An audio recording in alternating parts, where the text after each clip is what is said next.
We begin with some breaking news here at noon. The FGCU student who fell out of a boat on Lake Como has been found dead. Thanks for joining us here on Wink News at noon. I'm Nicole Gabe. Now, for more than 12 hours, boats, dive teams, drones, and helicopters have searched this area of Lake Como for the student. Now, Lake Como is a private lake that is between North Lake Village housing by Alico Arena and Miramar Lakes. And that's where we find Wink News reporter Michael Hudak. And Michael, we just learned the name of that student.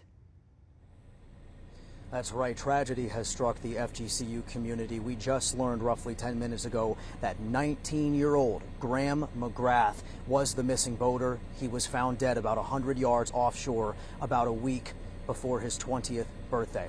Now, here's what we know right now. We just had this information from the Lee County Sheriff's Office. The sheriff received a call around 7 o'clock last night pertaining to a missing boater on a private vessel out of Miramar Lake. The boat had a capacity of 16 people. There were 14 people on the boat, Nicole. Then the sheriff also said he interviewed the other 13 people who were on the boat. Graham McGrath was the only student on the boat. And of course, this has been very traumatic for the students here. It was a wake boat, so propellers are under the boat, not exposed. The sheriff explained that there was very little visibility during their search. They had to deal with wildlife. They had to deal with mud and seagrass. It was almost impossible to see. So through technology, they see shadows. They reach into the darkness on the bottom of the quarry and feel for what they are looking for. We just heard from the sheriff. If we can, guys, let me know if we can play some of their sound right now. I want to go ahead and toss to that.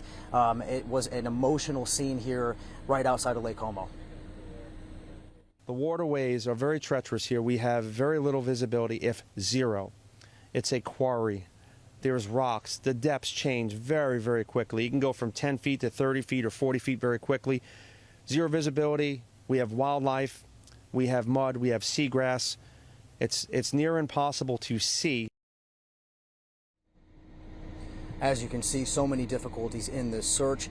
The sheriff also explained that this is an open and ongoing investigation, that as far as the boating side is concerned, FWC, which did a lot of work in this investigation to find Graham McGrath, they will handle the boating side of it, and the death investigation, which is open and active, is going to be handled by the Lee County Sheriff's Office because they do not know right now what led to this. The sheriff did not rule out foul play. He did not rule out alcohol or drugs being involved. He said this was an open investigation, but of course, the tragic confirmed news that I can bring to you today is that FGCU is without a 19-year-old student who was just days away from his 20th birthday. For now, reporting in Lee County, Michael Hudak, Wink News.